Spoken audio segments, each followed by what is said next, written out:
Cordial saludo. En esta presentación hablaremos de educabilidad, tema de interés para aquellos que nos desempeñamos en el campo de la educación. Mi nombre es Diego León, del programa Doctorado en Ciencias de la Educación, tarea asignada al módulo Enfoques Filosóficos de la Educación, Unidad 1. A manera de introducción, hablar de educabilidad es asumir la existencia de un otro, de un sujeto fuera de sí mismo, con posibilidades, expectativas y experiencias de vida diferentes a las mías. Por ende, nuestra labor es afrontar esta realidad desde todas las dimensiones de nuestros educandos. Cuando hablamos de educabilidad, debemos considerar el acto educativo como aquella acción de influenciar y ser influenciado, como una posibilidad o necesidad que demanda una sociedad para transmitir lo que culturalmente es aceptado. Así, se consideran dos elementos asociados al individuo, una interna, desde la psiquis, y una externa, asociada al medio social que le rodea. En últimas, un sujeto susceptible a ser influenciado, con posibilidad de transformación, proyectado a su realización personal. Por tanto, su formación no solo puede definirse en su totalidad por la herencia, entendida como aquellos elementos congénitos asociados a sus padres, ni por su entorno, teniendo así una individualidad propia, como un sujeto único e irrepetible.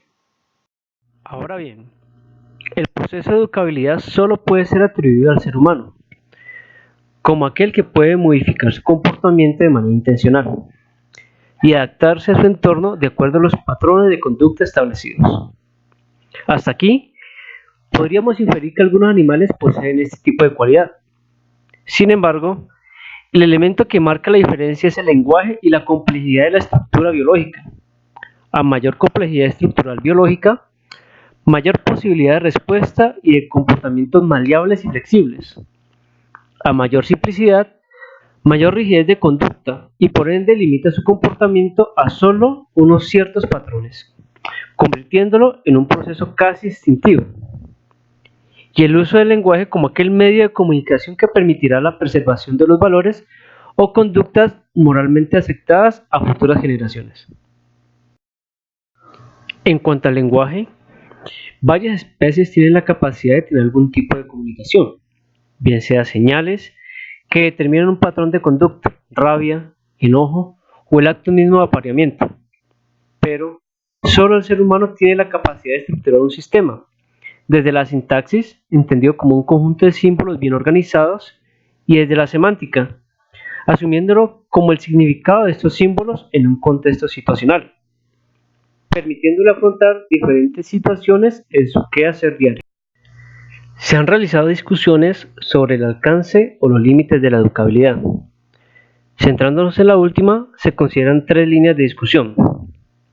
En primera instancia, la herencia, donde se establece que la conducta está predispuesta a condicionantes biológicos, es decir, la aceptación de personas que independientemente a ellos tendrán una conducta o comportamiento predispuesto.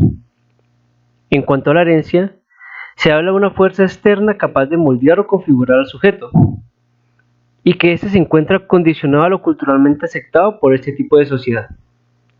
Y finalmente, aquella que incorpora las dos, realizando una dualidad en el desarrollo pleno del ser humano. Continuando con las limitaciones, tenemos desde el ser humano y las derivadas por la intervención técnica. De la primera, se asume un aspecto imprescindible para el acto de educar, como lo es la libertad, sujeto a los aspectos biológicos del ser humano, o en palabras de Luzuriaga, la inevitable limitación del ser humano por su herencia. Además, se contraponen la naturaleza y la cultura, en donde la educabilidad no puede ser ilimitada, por el contrario, limitada por la individualidad del sujeto. Sujeto en un momento, tiempo, lugar, espacio específicos, cuyos fines o objetos lo define la misma sociedad.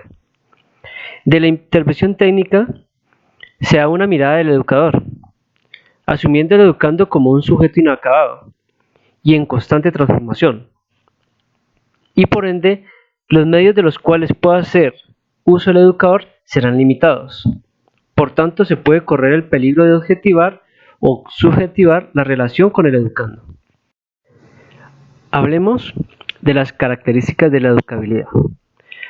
Las abordaremos desde 4 aspectos: personal, intencional, dinámica y necesaria.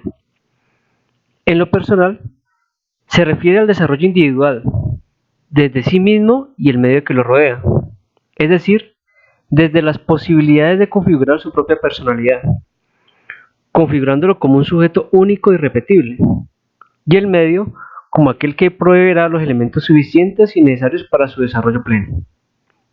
Intencional, entendiendo que cada individuo, como ser autónomo, es susceptible a los entes externos, como agentes que requieren y demandan de él un sujeto útil y productivo socialmente.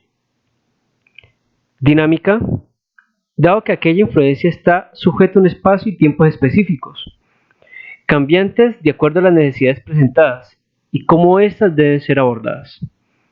Por último, necesaria, proyectada a elevar sus potencialidades, que a la vez eleven sus posibilidades de adaptación en un entorno siempre cambiante, en un intento de autorrealización del mismo individuo.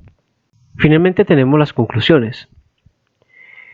Para ello entonces, entendemos la educabilidad como el principio básico de transformación del ser humano. Se entiende no como un sujeto acabado y determinado, sino aquel individuo con capacidad maleable de adaptación a su entorno, teniendo en cuenta el desarrollo de su propia personalidad. Por último, los docentes debemos ser conscientes que nuestro deber no es impregnar de conocimientos descontextualizados a nuestros educandos, sino entender una realidad intrínseca a cada individuo, dando la posibilidad de un desarrollo pleno de sus potencialidades, en virtud de sus posibilidades individual y la relación con su contexto.